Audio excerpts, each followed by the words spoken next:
And now we're hearing it from Kayla. Praise God. That's how we pass on godly values. Just being able, and then yung talents po, just seeing that from her grandmother and from her mother. And right now the daughter is singing for the Lord. Amen. Salamat po sa Panginoon. Let us pray. And Lord, we thank you for this time. And as we study your words, Panginoon, fill us with your Holy Spirit. Thank you, O God, for always reminding us that there is one and only true living God. And you are that God, Panginoon, the God of Israel, the God of Abraham, Jacob, Panginoon, and Joseph. Salamat po, Panginoon, for you, our Lord God, the Father of Jesus Christ, is the true and living God. We love you, O Lord. In Christ's name we pray. Amen and amen. Strange for us to think of idolatry as being something in the modern world, but just look at these facts. There are actually people who worship crawling creatures. Because sometimes we just think, oh, idolatry, I'm not part of that. But you know what? This is happening right now. In a museum in Egypt, there's a monument to a beetle. Sometimes during the 60s, 70s, some of you really idolize the beetles. But this is a different beetle. This is a crawling creature. The Philistines actually worshipped flies. We swat flies. But you know what? Hindus today won't swat a fly thinking it might be an ancestor of them paying for the wrongs they have committed on this earth. And their term for it is karma. They won't swat a fly because they're thinking that's one of their ancestors. Today, you find that there are 330 million gods of the Hindus. 8 gods for every person. You know what's the population of India? 1.237 billion people as of 2012. Ganun po kadami. And they have 330 million gods. I don't know. Ako po minsan, just 10 names. I cannot remember. How much more is 330 million? In Thailand, there are 20,000 Buddhist temples. In one, there is a 2-inch tooth supposedly saved from Buddha's funeral. Maybe that's Buddha's wisdom tooth. The Roman Catholic Church has relics, which they say they just respect, but actually if you see them, they worship. Mary's hair, Mary's wedding ring, Mary's holy girdle, the Last Supper basin, the burial cloth of Jesus, the lance which stuck in his side. They say also that they have the actual footprints of Jesus and John the Baptist. I don't know what size is Jesus' foot.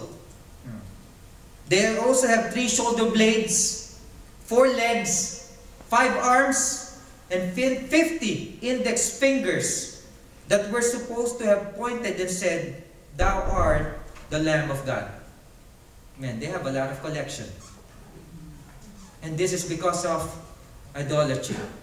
Idolatry is a rampant sickness in this world.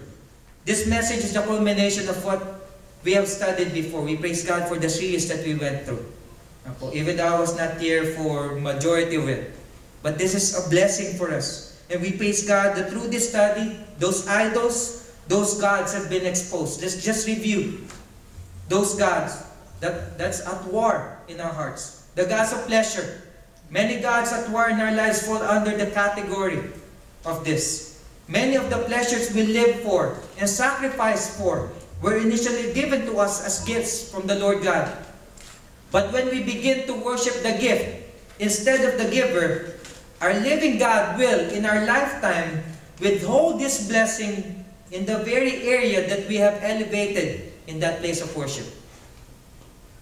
Gods of success. The story about the rich young ruler and his success in terms of great wealth. He was a man who was successful, but his success had become a god in his life. Jesus puts himself in direct competition with this man's money and possession and says to the ruler, "You choose." Did the young rich ruler choose Jesus Christ? No. He walked away. Why? Because of his wealth. Gods of love. The story about Abraham and Isaac. When we make our relationship a God, it only offends the Lord God Almighty. But it also hurts the very relationship we prize.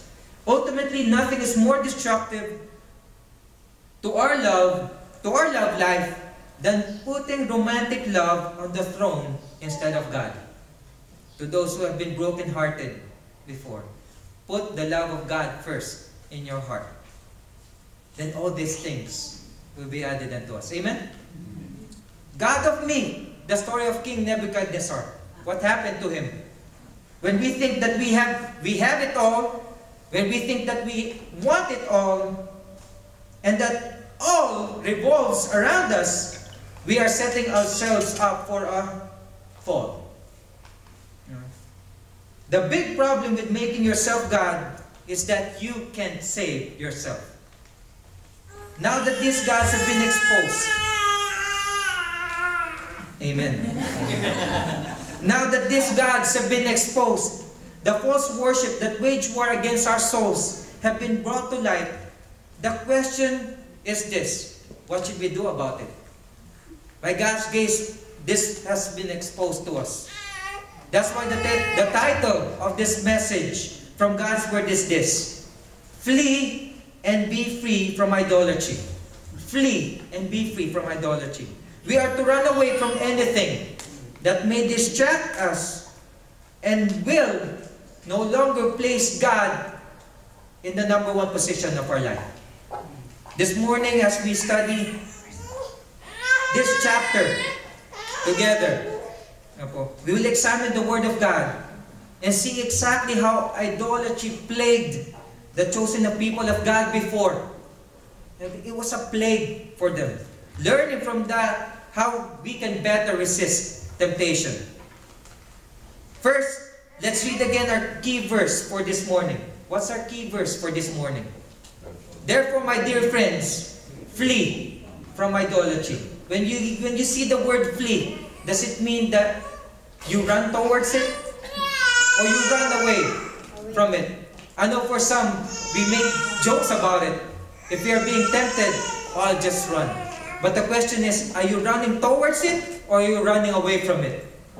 Flee from idolatry. The word therefore here indicates that we can look both ways regarding this instruction. The Apostle Paul is making a conclusion based on what he said earlier. You know, if you study verses 1 and then 1 to 6 before this is a story about Israel not following God. Here's the first point, and it answers the question, what is idolatry? What is idolatry? Look back at 10:6. The definition of idolatry is this: now these things occurred. It's like, what? Now these things occurred? That's the definition? These things refers to the crossroads the Israelites came to. And this is a story in which Paul bases his exhortation to flee from idolatry. When they refused to follow God, they were following something else. Right? Because idolatry is this: when you refuse to follow God and His commandments, what happens? You commit idolatry. That is idolatry. That's why when we can say idolatry is always the core issue at every crossroads of obedience. If we don't follow God, if we don't obey God, then we are committing what? Idolatry. And that's the first principle under the definition of this false worship. When we choose our own way instead of God's way, we commit the sin of idolatry. That means that if your favorite TV show causes you to misplace God in your life, turn the TV off. And if a favorite hobby causes you to misplace God in your life, quit that hobby. And if your relationship to someone separates you from God, then please choose God rather than him or her. Is that clear? I know it sounds so strong, but that's true. Because when we don't follow God, that means we are committing idolatry.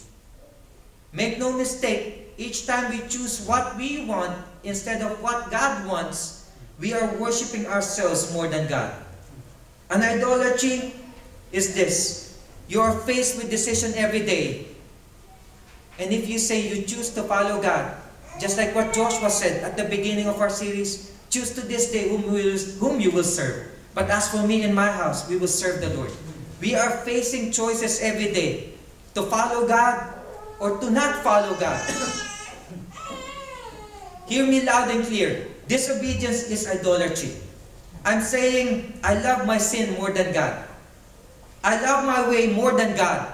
I love my desires more than God. I love my hobby more than God. I love my boyfriend more than God. I love my girlfriend more than God. Why? Because I am happy. You know what? I remember a loved one of mine saying that she is clearly not following God. But when someone talked to her about it, she said, I'm in this relationship because I am happy. And that's clearly idolatry. Why? Because you're not worshiping God anymore. Clearly, God is telling us, Anak, follow me. If you want to serve me, if you want to worship me, then the clear indication of that is what? When we follow God. Remember the 3 Hebrew young men faced with the decision of either bowing to the idol or staying true to God? Kilala niyo po ba yung the 3 Hebrew men? Hindi po si Tito Vic and Joey. It's Shadrach, Meshach, and Abednego. It was a clear choice for them. But what did they choose? They would rather die in the fire than bow to that gold statue of gold of King Nebuchadnezzar. And what happened to them? They were blessed by God. Why? Because they didn't compromise. Even if I die, I will choose to die for my Lord instead of bowing down to an idol. The second principle is this. Idolatry is always first and foremost an inner spiritual sin of the heart. It's a sin of the heart that involves lusting after things selfishly instead of loving God supremely. What is idolatry? The second one, when we lust for things instead of loving God supremely. Look at the remainder of chapter 10, verse 6. To keep us from setting our hearts on evil things. The picture is clear. Idolatry begins in the heart with lust. Idolatry is always more about taking, while true worship of God involves love and it's about giving. You know, when you're involved in idolatry, you're always receiving, you're always taking. But when you're involved in the worship of the true God, you are loving. Kanina nga po yung song, we love one another. It's more of giving. When we seek our own way, lust for our own gratification, and I is your most common word, watch out. Idolatry part is not far behind. Perhaps you're asking yourself, if idolatry is a sin of the heart, how can I detect it? How can I detect it? That's the second point, the detection of idolatry. Idolatry becomes visible in things like addictive habits, controlling hobbies or possessions, unhealthy relationships, rebellious attitudes, and divisive words. Have you been practicing this lately?